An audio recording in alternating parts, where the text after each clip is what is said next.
Um, I think that we're just at the beginnings of the biology of consciousness. I think that within 20 years, if we don't blow ourselves up, that we may have a radically deeper view of human nature.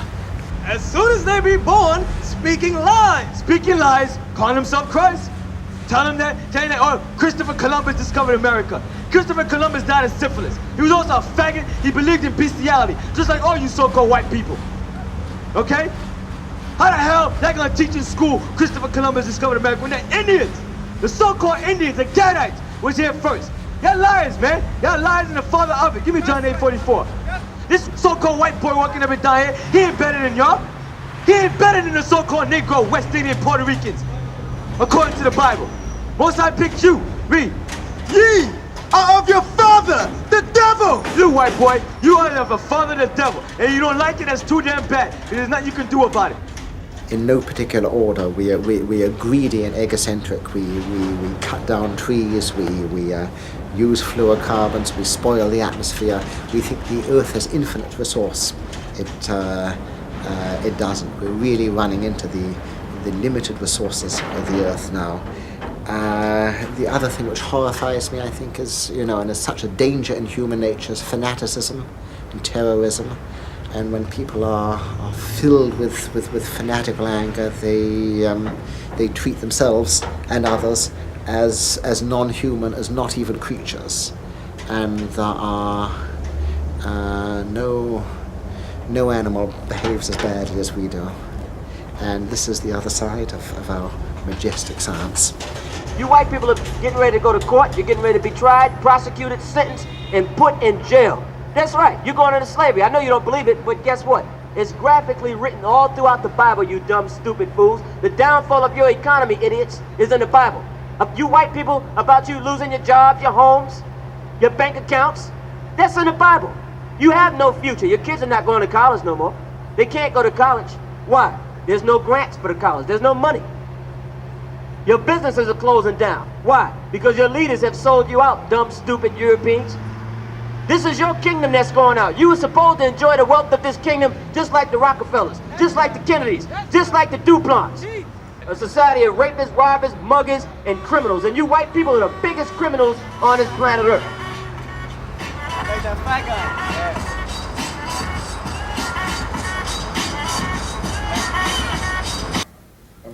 Can I say a word about death?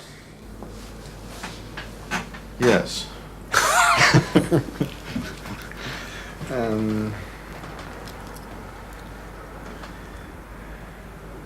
Yeah.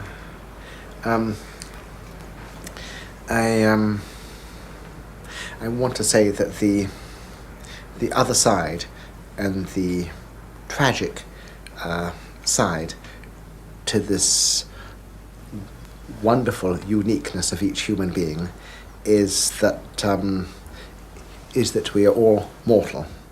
I'm going tomorrow to the funeral of an old friend. Now he's gone. His place in the universe will never be filled. There was never a creature quite like him before. There will never be one quite like him again. This is now occasionally I lose or break a watch or the computer goes down, but clearly that doesn't affect me in the same way. I want to say that the other side of uniqueness, and this living uniqueness, is death and the unfillable gap which follows people's death. Yes, on the one hand we seem to be the precious things of evolution. On the other hand we die as clumsy, wasteful, cruelly horrible as Darwin wrote, just as the bees and the horses. Well, perhaps so, and Kierkegaard's last words were "sweep me up," and yet whatever biological death, we have all of us at some level found meaning and created meaning in our lives, and we hand this on. Even at the biological level, sort of animals become loam, they enrich the earth, and I think we certainly do so. It may be the only form of immortality we know. Do you remember Hampstead Heath, wandering around? What that meant to you? Anything? Nothing? Were you immortal on your 12th? It meant a playground. And yes, I think I did feel immortal when I was 12, and for that matter, probably through my 20s and 30s. When did you get the feeling that you were not immortal? Right.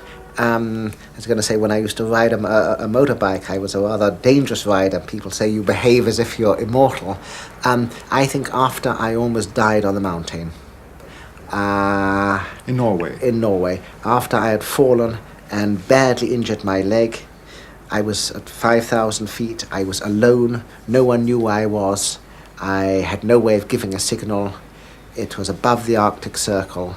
I would not have survived the night. I thought it unlikely that I would be found. But since then, I think especially, I think probably as one gets into one's 40s and 50s anyhow, you feel mortality, your friends are dying, you feel you yourself are not quite the man you used to be. But I think for me, a particular crisis was this episode in which death became so imaginable. Can you remember you're there, the night is coming. What was it? Fear? Was it what did happen to you at these very moments? There were many different sort of moods. One of them was a vivid, involuntary recollection of scenes from childhood, and really, and happy scenes from gardens, Hampstead Heath, family, friends. Like in the books. And it was in fact only when this was happening that I thought of a line from one of Auden's last poems, when he said, "Let your last thinks all be thanks." That I realized at some deep level I was preparing for dying. I had a sense of this sort of transfer from one generation to another. I thought how much I'd been given, and for myself I thought, well, perhaps I've given something to students and patients, and I thought perhaps I've written a couple of books which are worthwhile. Now clearly there were other feelings, and there was a sheer sort of animal fear of physical misery and agony, and beyond that I think the unimaginable metaphysical fear of not being. So it seemed to me not dying, but not being here. And I think along with this some sense that I think I was fretted by a feeling of work which hadn't been done, and as perhaps we all are. I don't know whether there's any appropriate time to die, but I'm glad I didn't die then. No, not so clumsy, not so wasteful at that moment. No. But can't you imagine a time that you will say, well, now it's enough, because immortality is the real punishment, is the real hell, or... With this clumsy, wasteful thing, when my mother died of a heart attack, I'm afraid my immediate thought was fucking plumbing. Yeah. I got annoyed at the notion, as it were, of a blocked artery putting the end to a human existence. It seemed to me sort of outrageous. Perhaps that was sort of like the Darwinian feeling. I have many aged patients in their 90s, sometimes in their hundreds, who sometimes say my life has been full, and many of them are religious. They say, Lord, I'm ready. Nunc dimittis.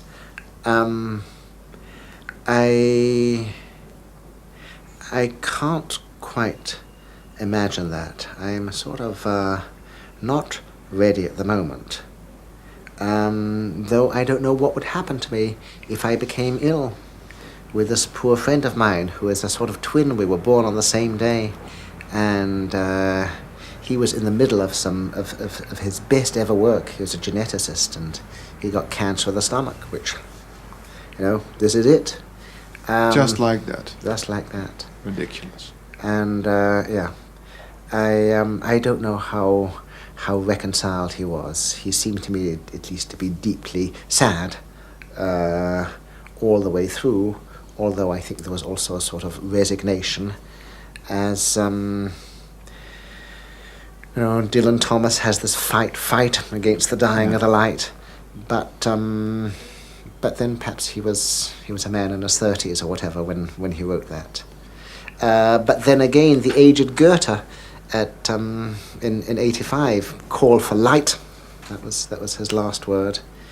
The sort of death I like most is I like the idea of most is one which is related of Pavlov. Pavlov used to have these sudden tremendous bursts and hurricanes of energy and creativity, and when he would get the whole lab going and everyone was full of creative excitement and the world seemed to be created anew for him and them when these happened.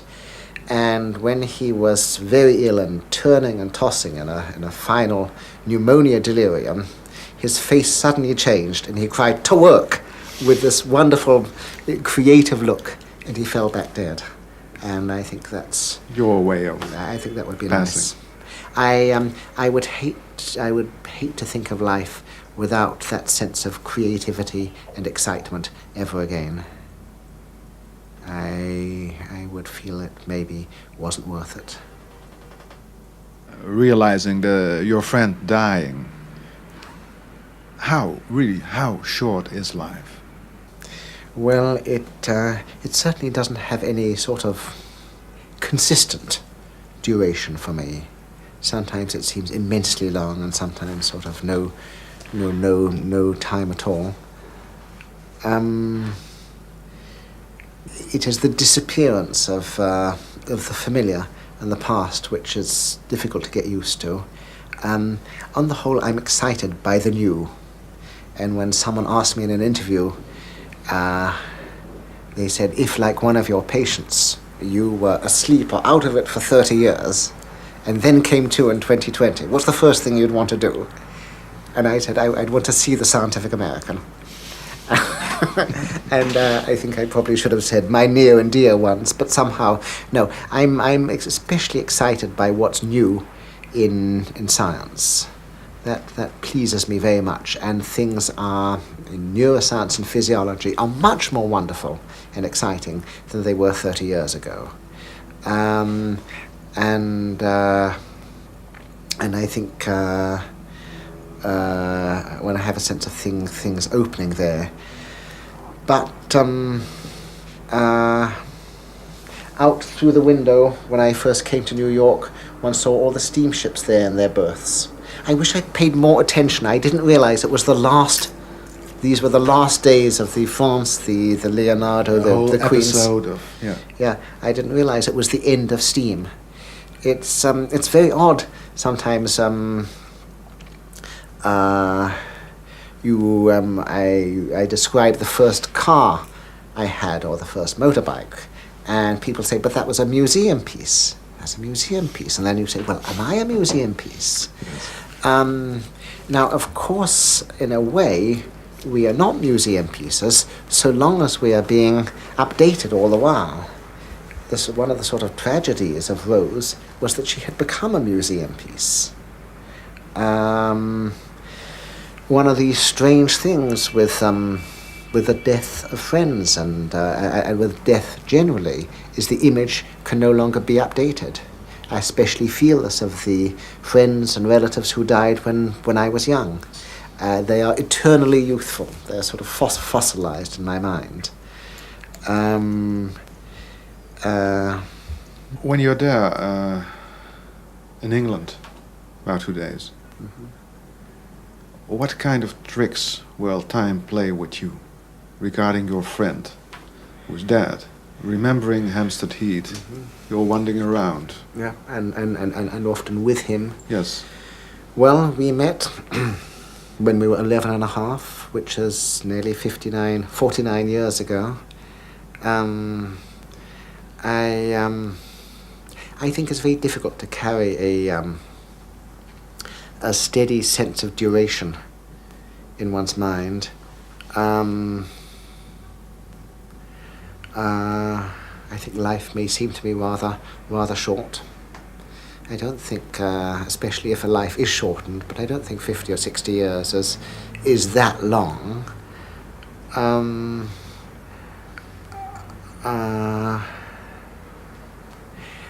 But I want to try and recover for him and his family the sense of a history of what it means to have lived a life. I loved to play as a child. I think I like to play now. Hampstead Heath is a marvellous place to climb trees, to hide, to play games with others. It's a marvellous place for someone who likes plants. It's a marvellous place for its historical associations, because from Hampstead Heath you can look out on a vista which was there in Roman London. Many of my uncles and cousins were mathematicians and geologists and physical scientists. I imagined at one time that I might be such myself. I think it was a place where I had various sort of scientific fantasies. And once, when I was in Hampstead Heath, I went and knocked at the door of Julian Huxley, but he lived just by Hampstead Heath. I think he was very surprised. I was ushered in, and this dirty little, rather precocious, dirty little 12-year-old boy said, "Professor Huxley, I have some questions about evolution." What questions? I said I didn't see how man could have evolved so quickly by natural selection. Everything was happening too quickly. And he said, yes, that's not just nature, there's culture as well. And so that was pretty much the sum of the conversation. That was everything, just... More or less. Culture is as important as nature. This message came around. Yes, and that the instrument of evolution now was culture. Was his answer satisfying?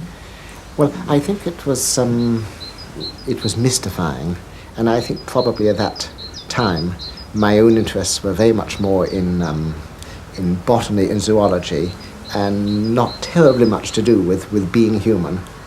My first love in science was not in biology, I think, but probably especially in chemistry. And I remember when I was 10 going to the Science Museum and seeing the periodic table up there, and seeing the families of elements. I had an overwhelming feeling of this being eternally and necessarily true. I thought that further knowledge would simply deepen the propriety of this tabulation, that this was not some artificial human tabulation, it was actually the way things were. I had a little laboratory at home. I used to sort of, amongst other things, collect the elements. I even had a strange collection of bus tickets. At that time, bus tickets used to have letters and numbers, and I would try and get the symbol for the element plus a reasonable atomic number. So if I sort of got Hg 210, this was the isotope of mercury with an atomic weight of 210.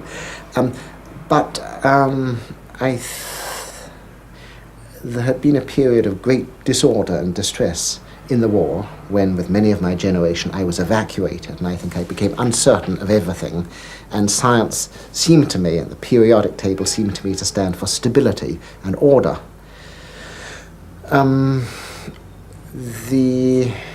I think now, almost 50 years later, that this sense of order is coming back to me in a different form, and perhaps with new questions and no, not so much new questions, but maybe new answers or new formulations which wouldn't have been imaginable.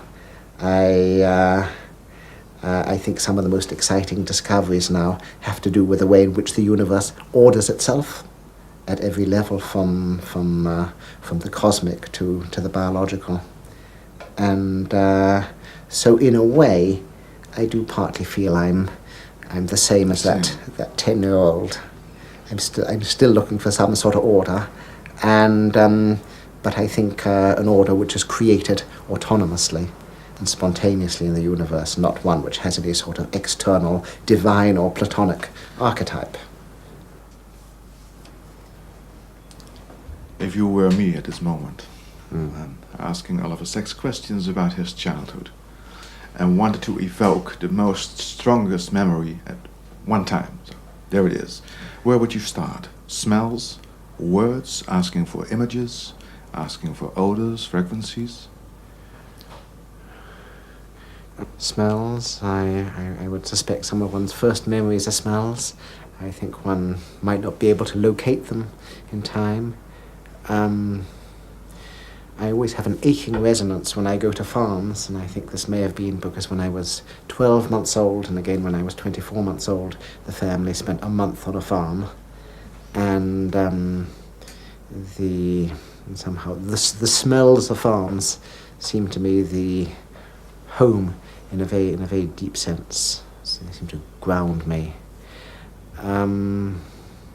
I think there are a lot of these things which come back. Now, just to your right, up there are a lot of ferns, and I have a passion for ferns.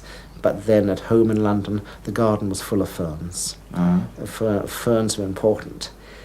And in a way, it's both surprising and not surprising that these things which were so important in childhood are still important. Yes. For instance, the smells. I remember you quoting a little poem, "They haven't got no noses, the fallen sons of Eve," of, "Oh, for the happy smell of water, the brave smell of a stone." Right. How important the smell is, because I think that when I remember things, I'm just walking through the streets and a certain smell appears, and then suddenly the whole little universe of childhood is coming to my brain again, right. my mind. Right. Absolutely. No, I think smells have more power of resonance and evocation and association than anything else. Interestingly, this is something I'm looking at the moment and I've written about, even in people who have an amnesia and lose everything else. I think the memories of smells escape the amnesia. The memories of smells are robust neurologically. They cannot be deleted. And, is that so? Well, it's more so than anything else. I think one loses visual or auditory images relatively easily. But I think smells go through a very archaic part of the brain. But interestingly, for example, with an amnesiac patient of mine whom I took out one evening, the only things which remain in his mind are the smell of pretzels and, when he got to the Grateful Dead concert, the smell of hash.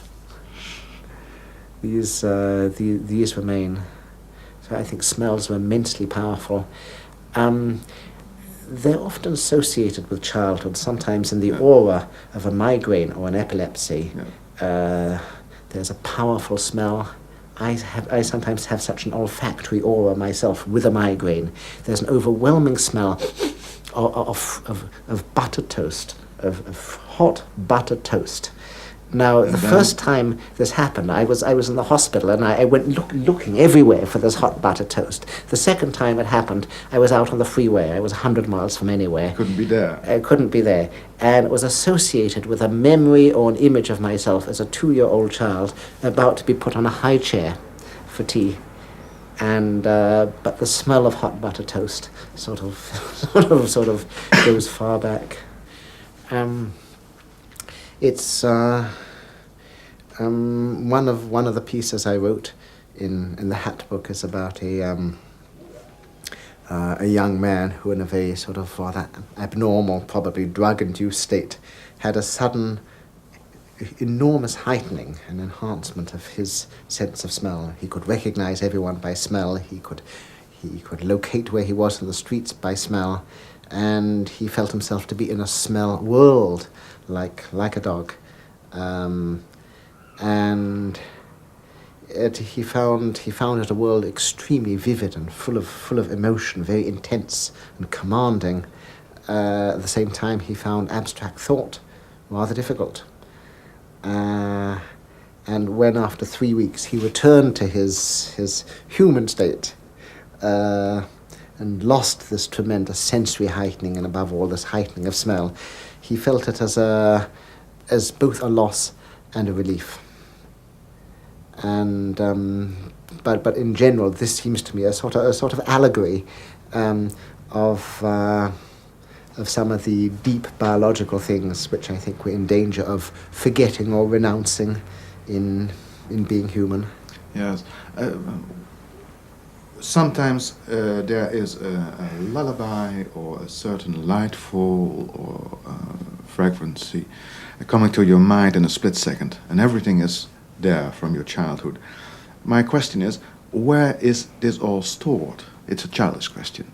Dear Mr. Huxley, tell me, where is memory stored? Is it all there? Is every split second of our existence being stored in our brains? So tell me, Mr. Huxley. Well, first, I don't think anything is stored in this sort of way, and I'm not sure that the notion of a store is the right one. The brain is not a library. So. No, I think it's not a library. It's not a granary. It's not a computer, and I think that what happens comes into the mind again always with a different context and a different construction. So I think memory is close to imagination, and I think remembering memories are constructions and not Xeroxes, not facsimiles, not reproductions. In this sense, there's a kind of backwards projection and a kind of falsification involved. New construction of old reality. Except I don't know whether the word falsification is reasonable, because perhaps the every memory is in a context. There is no snapshot of how things are. Whatever comes into the mind always comes in a new context, and in some sense sort of coloured by the present. This doesn't mean that it's distorted, but it I think is against any sort of mechanical reproduction. One sees this very clearly, for example, in court. When there are witnesses, every witness will give you a different account. Yes. Every account is constructed. We have no way of saying what objective reality is. Everything is related to ourselves. This is our impression.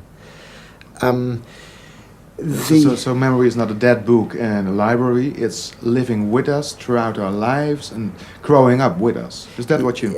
Yes. Although having said that, I also want to say that perhaps when we talk about cherishing memories, this may be something very different. When Goethe was 80, someone got up and made a toast to memory.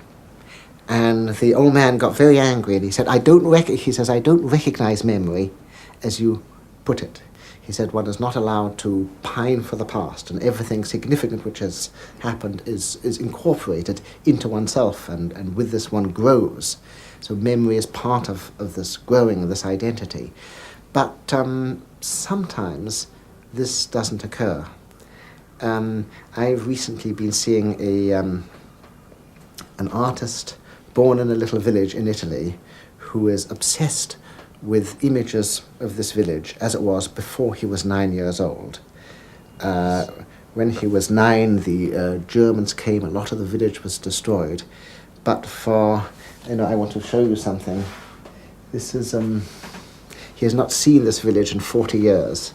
This is a memory painting of a scene in the village, and this is a photograph taken 40 years later. Now, I think something like this is both prodigious and pathological, because here it is as if in him the unmodified memories of childhood are still very, very active and dominate him. And on the one hand... How do you see that?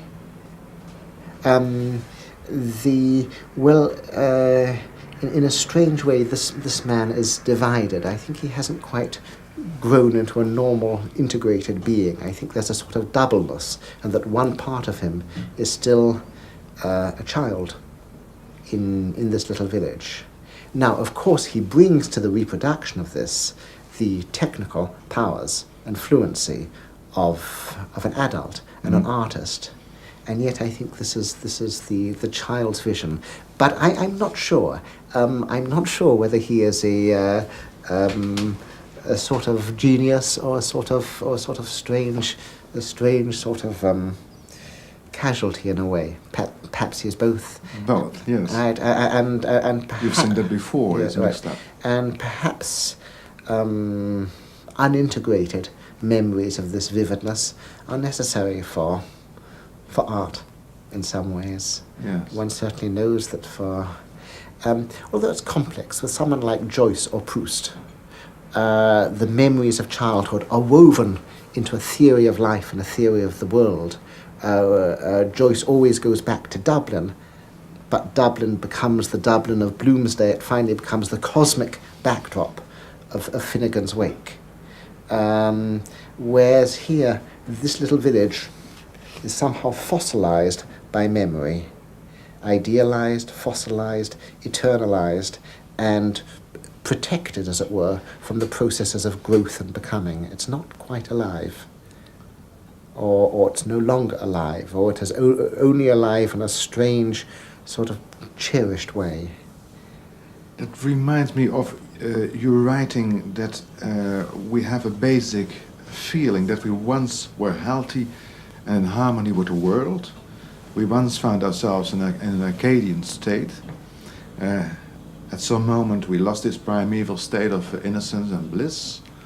And since then, each of us will spend his lifetime trying to recapture this lost Arcadia. But I wondered, reading that, is this just a metaphor, or is it just this hunt for reality, although this remembrances have been distorted, no, not really distorted, but changed by lifetime? What is this lost Arcadia you're writing about? That's a very good association. I hadn't made it myself when I saw this man.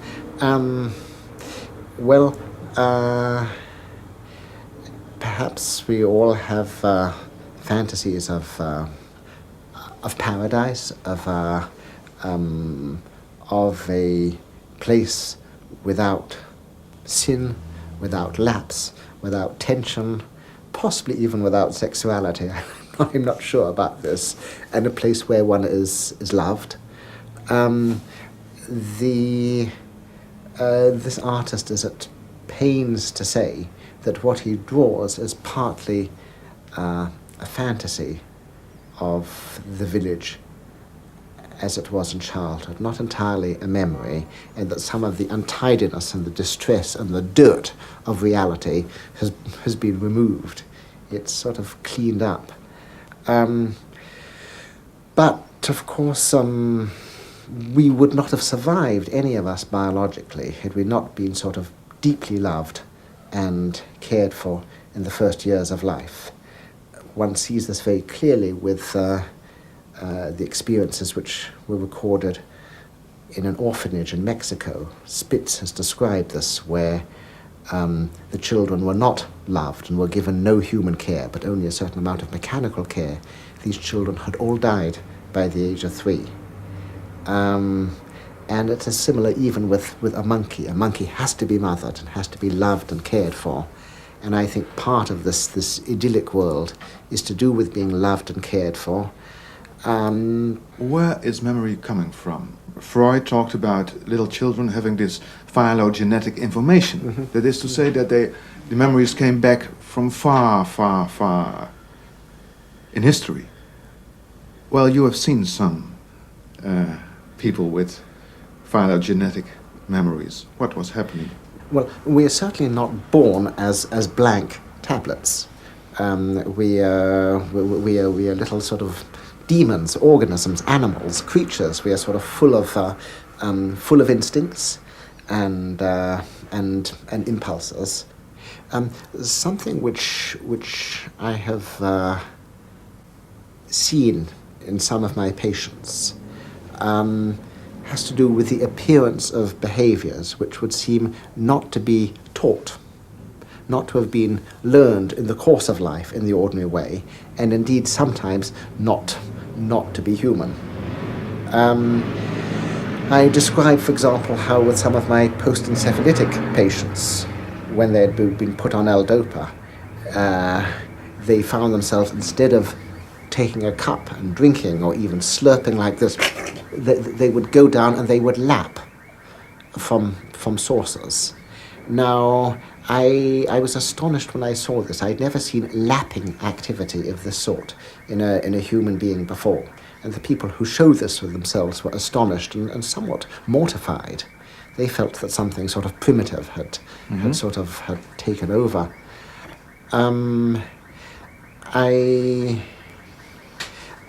There is a strange, sometimes in multiple sclerosis, if there may be a lesion in the brainstem very low down, which will cause a movement of the palate, or sometimes of the stapedius muscle in the inner ear, sometimes of these long muscles in the neck. One can't make sense of these strange symptoms until one sees that these three areas are the remnants of the gill arches, and that what one is seeing is therefore like a gill movement. But we, phylogenetically, we haven't sort of been fish, we haven't had gill movements since the Jurassic. And I think it's the strangest feeling, I think, sometimes when one sees the so-called branchial myoclonus. You feel that the fish is still there within us. And I think sometimes in Tourette syndrome, the syndrome of sudden convulsive movements and things, there can also sometimes be an upsurging of very primitive memories, both onto and phylogenetically even primitive memories. Yeah, even I shouldn't say memories. I should say behaviors. Behaviors.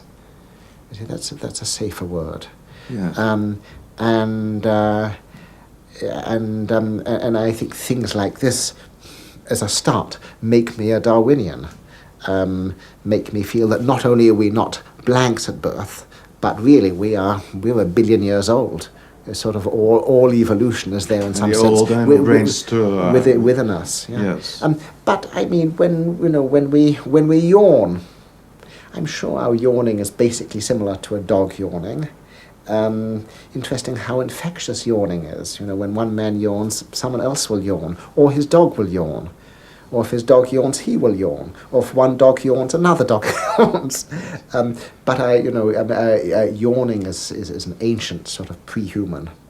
But yawning is still human, where, say, lapping and gill movement is not. Yes, but your for instance, this post-encephalitic patients you treated with L-Dopa in Mount Carmel. You're talking about the dark side of existence you saw when you looked into their memory, their phylogenetic memories. There was the dark side of being, and you were embarrassed by what you saw. You didn't describe it really in Awakenings, but what did you see, or is language just not capable of describing it? Yes, you're going to face me with all my footnotes from the past, with which I think I was also at pains, although I used the word dark. I think I felt dark more in the way of mysterious, and I said, and not sort of evil or Manichaean or anything like this. This is what you call the very mixed landscape, partly familiar, partly uncanny, with sunlit uplands, bottomless chasms, volcanoes, geysers, meadows, marshes, something like Yellowstone. Right. That's what you're... Yeah, I know, and I also quote Freud, who said somewhere in his notebooks that he thinks that neurosis is somewhat like a prehistoric landscape. Well, I think he says like a Jurassic landscape, and I said, well, perhaps, but I have this feeling much more strongly with some of these patients of mine. Yeah. I am, in a way which may be romantic or scientific or both, I'm very attracted to the primitive. and the primal. This takes different forms. It's one of the reasons I go to Australia and New Zealand, and why I want to go to Madagascar and the Galapagos. I like seeing these primitive landscapes, which are full of ferns and cycads and things which the dinosaurs might have eaten. I slightly disapprove of flowering plants and these sort of modern inventions.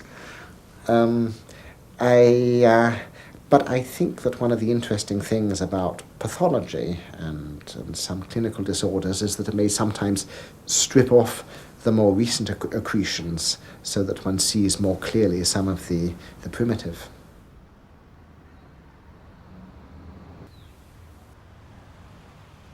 Ik citeer Darwin waar die schrijft dat de evolutie maar wat aanrommelt, zonder vooropgezet plan. Dat wij een samenraapsel zijn van wanordelijke selectie zonder enig moreel doel. Vreemde verschijningen in een natuur die gruwelijk vreed, onverschillig voor het lijden en verspillend is. Ik citeer Arthur Schopenhauer, waar die schrijft dat de mens, zodra de rechtsregels wegvallen, laat zien wie hij werkelijk is.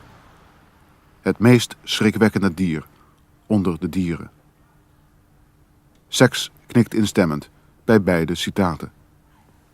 Well, with regard to the Darwin quote first, the Darwinian vision of nature, of course, is one where nature gropes and blunders and makes cul-de-sacs, and there is no steady advance upwards. There is no design in advance, and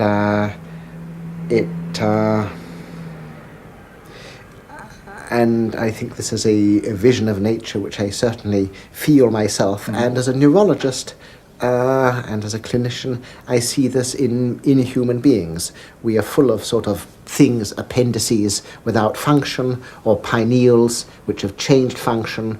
We're not very elegantly designed.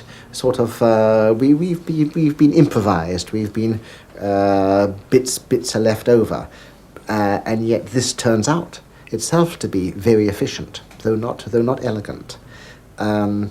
With regard to the Schopenhauer quote, I think we romanticize sort of the innate human being, or whatever, both ways. In a way, the Schopenhauer quote is the opposite to the Rousseau quote of man as born free, but as everywhere in chains.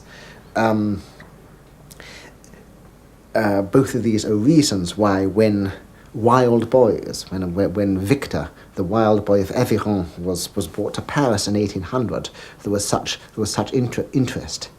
The Society of Observers of Man and the Philosophe wanted to see what a native, a pure human being was like, and of course they were all wrong.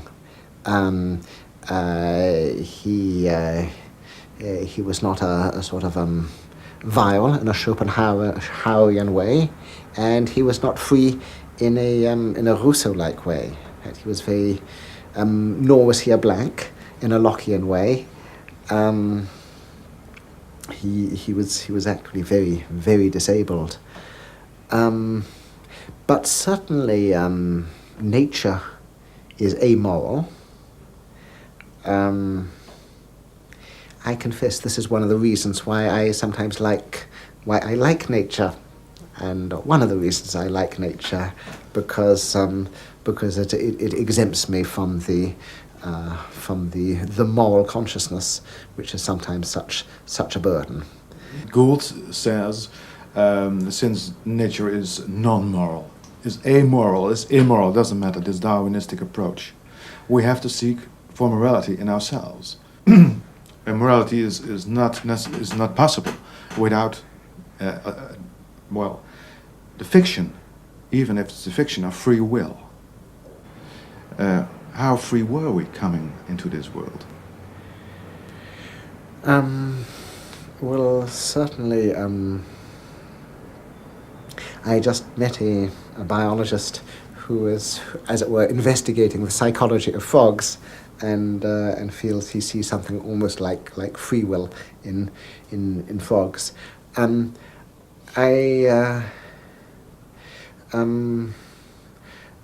Certainly as behavior becomes richer and richer, I think we have more forks and more decisions which face us. I think something about some of the new theories of consciousness is that in a way they might also become theories of conscience. For example, I think with Edelman's theory, which we might discuss later, one is not seeing as fated or programmed, but life is very much a question of adventures and hazards and choices and responsibilities. Mm-hmm.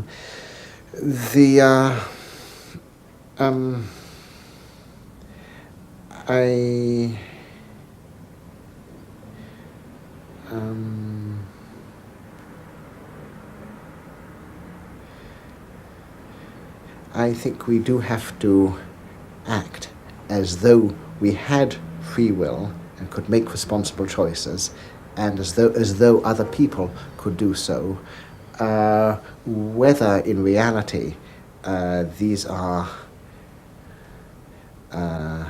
abstractions necessary to survive in a certain way? I somehow want to say whether these are pure assertions of the will or the spirit, or whether they are, so to speak, the solutions which an organism will arrive at after an enormously sort of complex equation.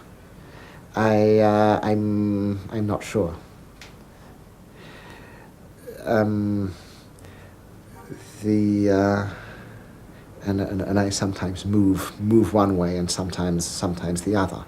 But certainly life is has to be full of what one might call acts of will, and it is interesting sometimes to see what happens to a life if it is not marked by acts of will. This is partly, say, what Luria describes in The Mnemonist, this man with prodigious powers of imagery and memory, in which any course of action could be visualized with hallucinatory intensity and with such a sense of reality that he might not embark on it. And Luria describes his entire life as waiting for something to happen. I think sometimes there can be a similar sort of suspense or willlessness in people with Tourette's or in the Tourettic imagination, where one idea gives rise to another and another and another and another, and so there's an infinite field of ideas in which the person themselves has not been individuated and has somehow been lost. Every act of will involves a renunciation. You have to renounce what might have been. What is the killer ape as a metaphor? How is he interfering in our all daily decisions? You understand what I mean? So there's this feeling of free will, necessary feeling of free will. Nevertheless, what is the killer ape underneath doing, disturbing? The killer ape. Well, I don't quite know that I believe in the killer ape any more than I believe in the sort of Schopenhauerian demon. I think actually we have astonishingly little idea of what sort of basic human nature is like. I don't know that there was ever a killer ape, but any of us know as parents, even if we don't recollect as children, how willful and egocentric the child is, and how demanding and how given over to fantasy of every sort. And clearly the child has to modify, or he would become a monster, and society would disintegrate.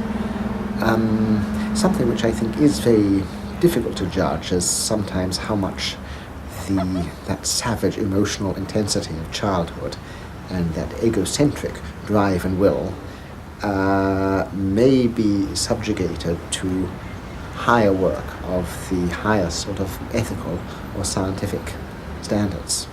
the perhaps needs to be maintained of that.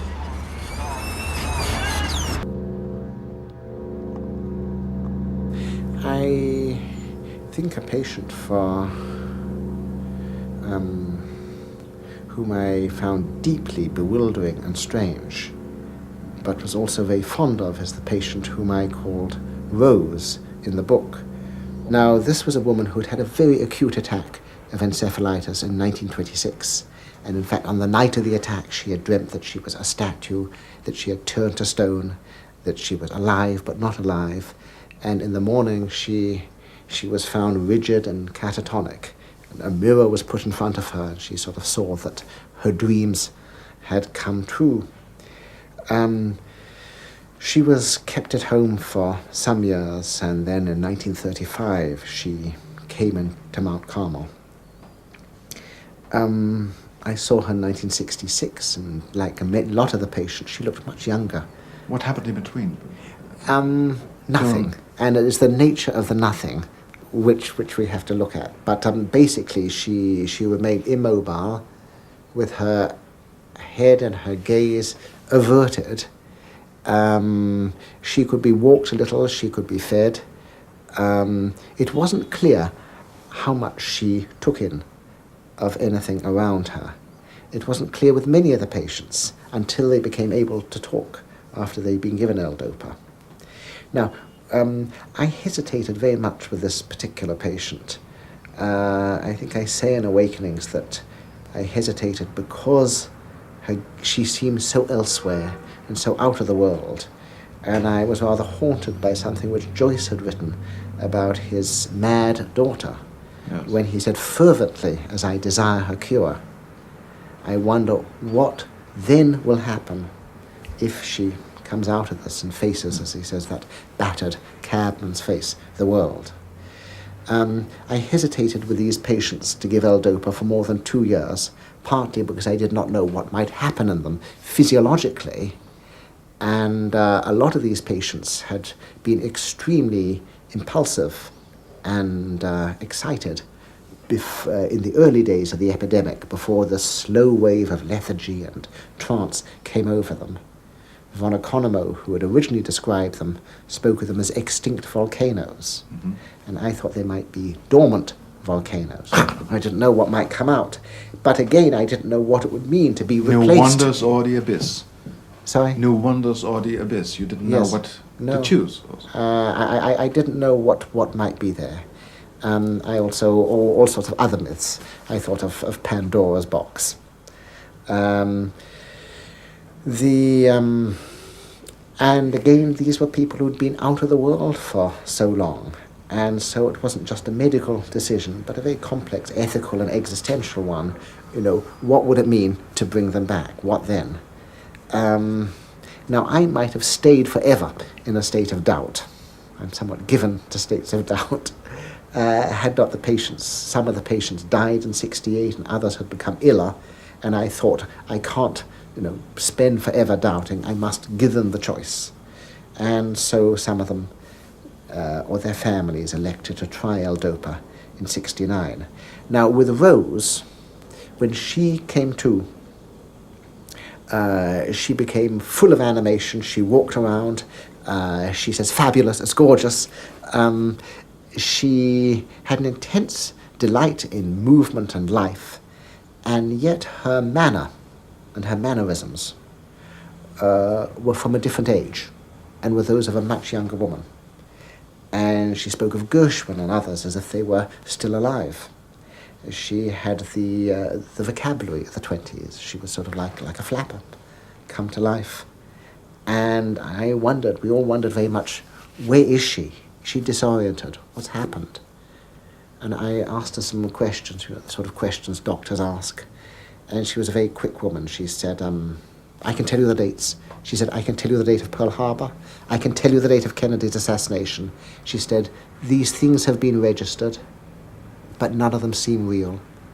She said, I've been a spectator for the last 43 years. What was real? Just the time before? Yeah, she said, I know I'm 64, but I feel I'm 21. She says, I know it's 1969, I feel it's 1926. So, as you say, the sense of reality, nothing had seemed real since that night of the illness. And in some sense, I think nothing had been perceived in the normal way. There hadn't been the streaming of consciousness, there hadn't been change, there hadn't been growth, there hadn't been learning. In some sense, there was no memory. A few isolated things like flashbulbs, big political events, the war, and so forth, she knew. That was all. That was all. And so she had a formal knowledge that things had changed, but there had not in her been the slow evolution of growth and memory, which which there is, or should be at least, with all of us. I mean, in this sense, she had been fossilized or marooned in the past. For 40 years. For 40 years. This is something which is so difficult to imagine, people falling is through a vacuum. What did you feel at the moment, for instance, Rose got L-Dopa? My first feeling actually was amazement at the detail of her memories. Everything was so vivid and so clear, and at that time we spoke earlier about a sort of a store of memories. I thought everything is there. I mean, this woman knew hundreds of songs from the 1920s. She was full of anecdotes. I mean, suddenly the 1920s were there, and her life was there as a richly alive young woman of 21. It was all neurally and psychologically there. It's sort of suddenly revealed. I partly got a sense then that nothing is lost and nothing is hidden. I think at first there was a sense of wonder at a sort of miraculous, a revelation of the sort of miraculous, complexity of memory and human nature.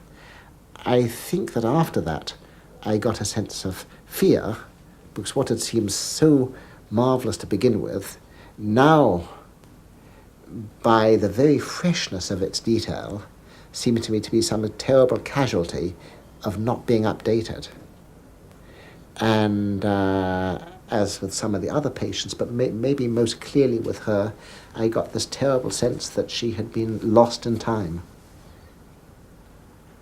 And that her world had gone, and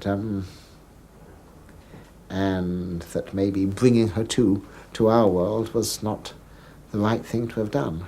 And she partly said that. She said, I don't like your world. What didn't she like? Television.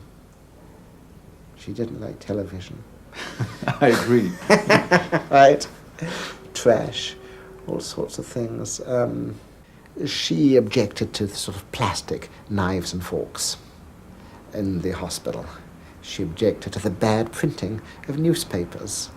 There were a lot of sort of shoddy things she didn't like about the present, but what she really said was, whatever had meaning for me has gone. She spoke of family who had abandoned her or grown old or travelled away or died. And she said, what is there for me now? And after 10 days of wondering this, she rather suddenly went back into the sort of trance-like, catatonic, rigid Parkinsonian state she'd been in for more than 40 years. And after that, neither giving her L-Dopa nor anything else sort of worked. I'm not quite sure that I would use a word like willful here.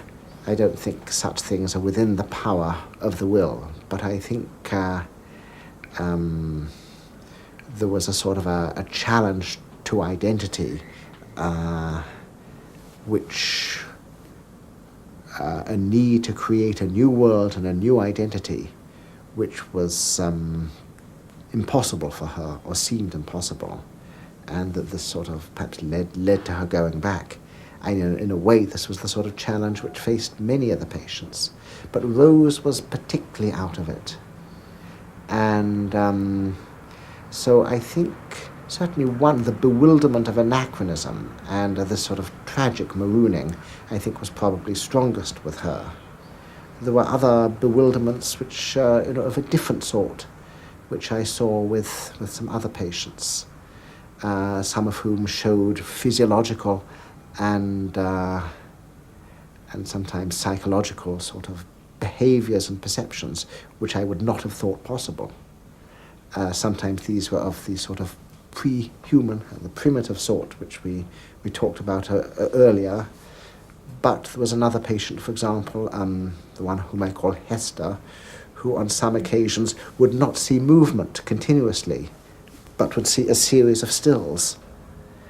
And this seemed to me, this so-called cinematic vision, I'd heard of it, perhaps in other circumstances, but that seemed to me very, very amazing indeed, especially when she described how once, when she'd seen her brother lighting his pipe, she described first seeing the match flaring up, and then successive positions of the match. And then she described how she saw the tobacco take fire in the bowl, but then the match approaching the bowl, i.e. she'd seen the lighting of the pipe a bit too soon, or else she had seen one of the approaching stages a bit too late. I didn't know how to explain that, but it bewildered me, and again made me feel that, that time must be a very complex sort of construct. Yes. The mind, the citadel itself, the Pandora's box, Right. whatever you call it. I want to say somehow I saw more with these patients, and more strangeness and more suddenly than I think I've ever seen in a sort of, in a few weeks, ever before or since. I mean, it was a revelation to me, and even now, sort of 23 years later, my mind goes back to this because it's such a richness of phenomena that I feel it can maybe illuminate all sorts of things. At first, when one gave L-Dopa to these patients, there was a response which seemed commensurate with the dose. The relation of dose and response was linear. Things were predictable.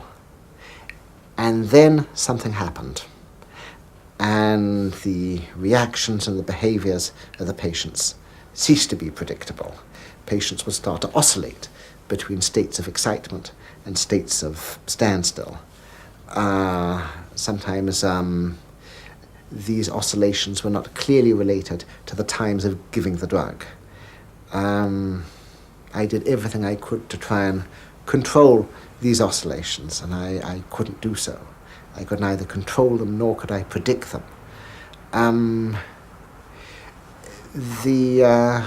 Prigogine has written that the founding myth of classical science rests on predictability.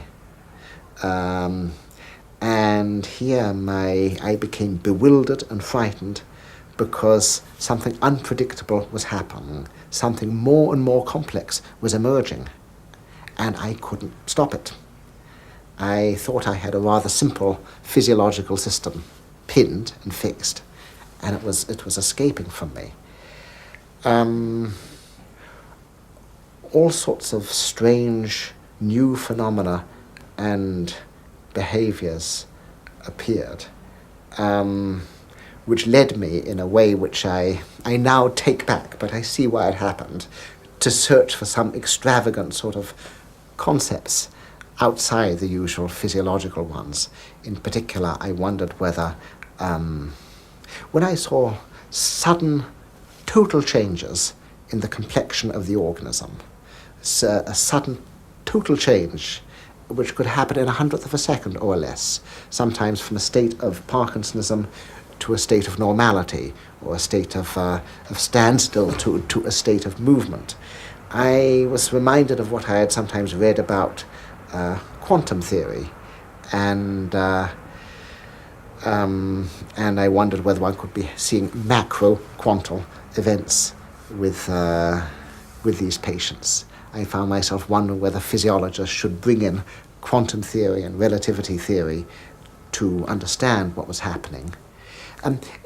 awakenings, and for that matter, the patients themselves, were sort of full of metaphors. One patient spoke of himself as having, a very sophisticated patient, as having become a Möbius strip, he said, in which his inside became his outside, or a Klein bottle in which the inside becomes the outside. Another patient said, if only I could find the eye of my hurricane. In other words, he felt that he had become sort of a storm, unpredictable. This notion of a storm was often in my own mind. I think in retrospect that what I was seeing probably had a lot to do with what we now call the concepts of chaos, of deterministic chaos and self-organization, and the way in which nature itself is creative and brings out new forms. But these concepts were not available to me, or for that matter to anyone else, in the 1960s.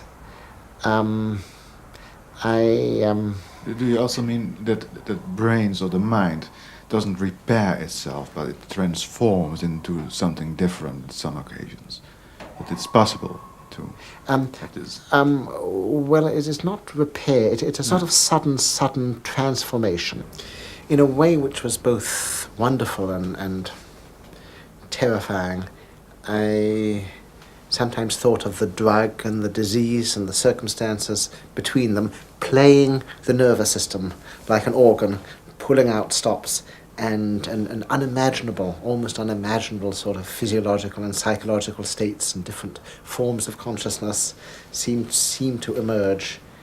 And so I think it gave me the richest feeling of neurological possibility and of the sort of immense delicacy of the nervous system, and how, in a sense, everything could be generated from within. For you personally, wasn't it frightening? Yeah, indeed it was, and it was both frightening and liberating, but frightening first. And I think that and frightening to others and to my colleagues, and when I wrote a letter about this, which was published in the medical literature in 1970, in which I said that first of all, things seemed predictable, and then beyond a critical point they started oscillating, and new phenomena appeared, and it became impossible to predict or control this, and that I thought we had to seek for an explanation and understanding at a much deeper level. This letter greatly annoyed several of my colleagues, and an entire issue of the journal was devoted to anger, basically I think the anger of doctors who were being told you can't control things, you can't predict it, and beyond this the anger of reason and will at things which were apparently escaping from reason and will. At a deeper level, I've said this was a liberation as well. Yes. And it somehow seemed to me that, in a sense, I was looking at nature in fast forward, that I was looking at something like evolution in fast forward, and perhaps seeing something about the adventurousness of the universe. And so what was on the one hand an insult to traditional reason and will was on the other a revelation of what might be the innovative quality of nature itself. Can you say that these moments were the most decisive in your life? Concerning your view on life, your changing view on life? They certainly shook me a great deal. And soon after this, I remember seeing a patient with Tourette's syndrome. And I think that in the excited state of Tourette's syndrome, I think one can see a far from equilibrium state with some similarities to the critical state of these post-encephalitic patients on L-DOPA. And I constantly saw things which I couldn't predict. And I remember writing then two essays. I wrote an essay on the odd. I wondered if the odd was a principle of nature. Previously the odd was always the exception, but then I wondered whether the odd, the variation, might in fact be crucial. and almost, as it were, the basis of a different form of nature. Prigogine, of course, likes to talk about order through fluctuation. But I didn't read Prigogine, I think, till 78 or so. When I did read him, it was with a sense of great excitement, and I thought, this is what I've been seeing in some of my patients. And you still think that at this moment? Yes. Yes, there's no changement in your vision on that aspect of life. No, I think it needs to be complemented with others. I don't know that. I don't know how much the sort of Prigogine level will extend to mental evolution. Although Prigogine himself sometimes likes to say, the universe is like a giant brain. Yes. Well. But Isn't that a little bit too much? I'm not sure. Eddington, the astronomer, used to say that the more one looks into the universe, the less and less it's like a mechanism, and the more and more it's like a giant thought. But but at some primitive level in physiology, I think that once simplicity and linearity go, then one sees these wonderful and unpredictable and sometimes terrifying things, which you can also see in some physical systems. But so at one level, then I got this deep sense of newness coming up. In September of '69, I returned from being away to find the patients were all in tremendous trouble, and some of them had tics, and some were shaking, some were entranced. My first thought was there had been some enormous pharmacological error, that all of them had been given the wrong dose of L-Dopa. In fact, what turned out to be the case was that in my absence, the patient community had been disbanded, visiting had been forbidden, and many of the patients were in a state of great distress and helpless, rage and mortification, and this was driving them into symptoms which their damaged nervous systems made possible. So here a moral event was directly sort of expressing itself in physical events. Sometimes I think one could see the opposite. I think that what one might call the moral tone, say, of Parkinsonism and of Korea, is somewhat different. I think the rigidity of Parkinsonism can sometimes produce a certain moral and intellectual rigidity, and the sort of soft, indulgent quality of Korea, a sort of moral equivalent of that. But I think above all, I had the sense of how robust identity is. And even in the most worst circumstances, the greatest suffering.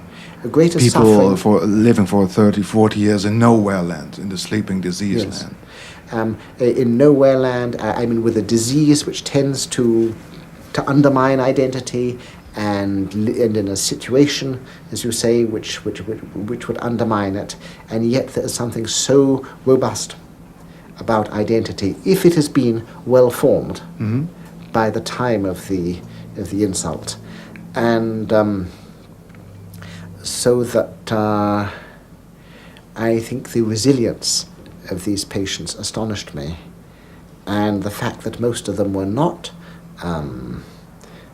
soul murdered, as can happen in some other circumstances, like concentration camps, where indignity rather than nature has been the enemy. But I think the strength of personality and identity and character in these patients, but also the way in which this would become reorganized, but not distorted, reorganized to include their diseases and situations. This astonished me. This constantly astonishes me with all of my patients. And when you're talking about a new kind of tenderness you discovered, The word tenderness, what does that mean concerning the L-DOPA patients, post-encephalitic patients? Because you're writing about them with so much tenderness. No. Well, as you say, they became friends in a way, and teachers. They became my children. They became my parents. Although I hope I didn't sacrifice some sense of objectivity and detachment, yet I think the sort of feeling of empathy and imagining myself into their worlds, had to be very, very central there. And this may be partly the romantic impulse again, but it may partly be what science has to be when it's at the human level.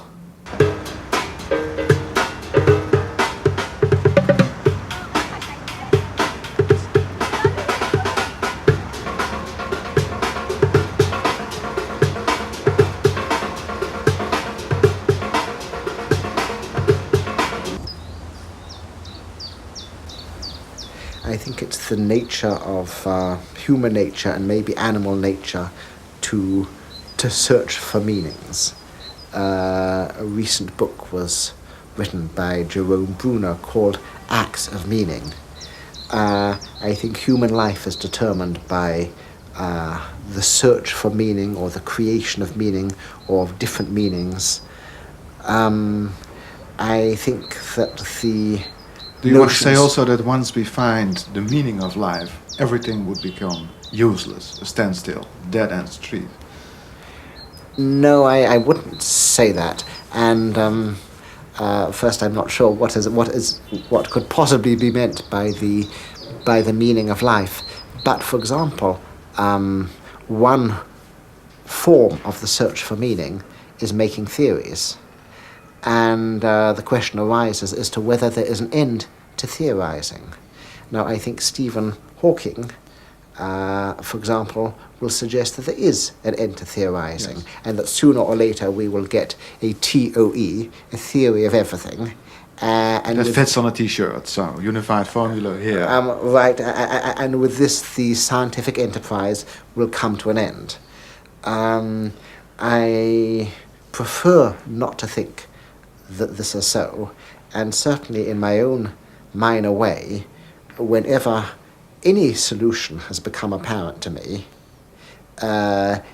it in turn has opened a new realm of questions which was broader than anything I could have asked before. So if anything, it seems to me that the realm of questioning and theorizing and inquiry gets larger and larger, even though sort of deep unifying cores appear within it. With regard to, now it might be argued that though that the physical universe is finite and there is a limit to theorizing about it, but not to the biological or the mental universe, which is continually evolving. And I think that the very form of theories about the brain may have to be quite different from some physical theories.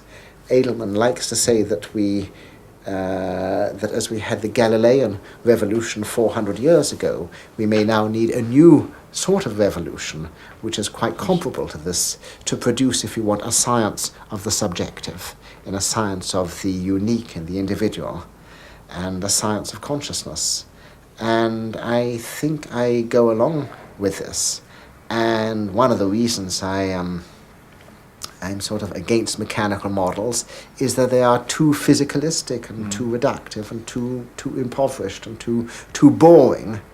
And I think they break down hopelessly, finally, before the sheer creativity of the brain. Something which has intrigued me increasingly has to do always with the appearance of the new, with the emergence of apparently unexpected thoughts or images or patterns into consciousness, for which there is no precedent and no program. Now, I'm not entirely at home talking about language and consciousness. I always want to bring things down to a simpler level or more elemental level. And one of the things which has fascinated me for many years has been the visual hallucinations, and specifically the geometrical hallucinations, which one may get preceding an attack of migraine, the so-called migraine aura. I don't know if you have such attacks yourself. Do Yes. you? Too often. What do you see? Well, half a circle, growing to finally near a circle. Something like that. Yes. Right. For And instance. and the circle itself may have some sort of internal structure, the semicircle, Yes, it's with lines flickering and and zigzags lines and it also zigzags and all the flickers. kind of things. Right. Yes. Okay.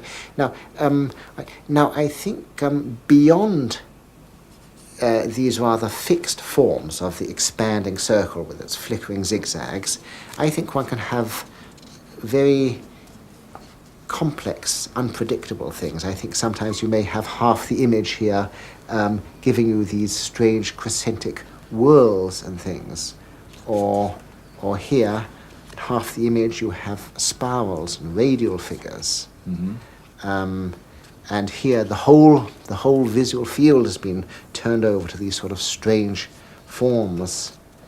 Or you may have something like a tunnel there, or everything. You may have a world reduced to these sort of scrolls and things. And sometimes you may get lattices like this, and lattices which constantly fluctuate Well, in that's rather shape familiar to me. and this, size. Yes. Now, why I bring these things up is that although the fixed scintillating semicircle is something which is rather predictable, it takes about 20 minutes to evolve. Yes. It always has the same form. These things never have the same form. These later things, they are different in every person, they are different in every attack. Although there are certain features like the lattices and the spirals which can come up again and again. And here, that's very interesting. In the 1850s, the astronomer Herschel described these things in himself. And he wondered what produced these geometrical spectres, as he called them. He wondered if it could be a thought, an intelligence, distinct from that of the personality. Or on the other hand, he wondered if it could be, as he called it, a kind of kaleidoscope, or kaleidoscopic power in the brain. What's interesting is already here you have a sort of dualism. He's saying, are these produced by an agent, a thought, a spirit, or by a device? Now, in fact, I don't think they're produced by either. I think that these patterns are spontaneously generated. I think they evolve through the cortex. I think there's a self-organization going on. Interestingly, I think one can mimic this somewhat. These are some things I've been doing with a colleague of mine, Ralph Siegel, with nerve nets. And if the nerve net is pushed past critical, it develops a migraine, as it were. It starts to develop these strange structures. So I think what I'm saying once more, this comes back to sort of nature and nurture. It's things don't have to be built in, and they don't have to come from the outside. I think it is the power of the autonomous and the spontaneous and the creative, which is the most striking thing in the human brain, and not only at the level of what we usually call creativity, but even at the level of primary visual cortex. When we are awake, this autonomous activity of the mind and the brain is constrained by our perceptions and reality, social constraints. When we are asleep, it's not, and we can then have the freedom and the license of dreaming, though I think it could be said reasonably that we are dreaming all the while. Except when we are awake, the dreams are constrained by reality. I think these strange geometrical patterns I showed you are the dreaming of the visual cortex. I think Parkinsonism is like a dream of the midbrain. I think in some sense there is some autonomous activity we see everywhere in nature, which is as if the world itself is dreaming.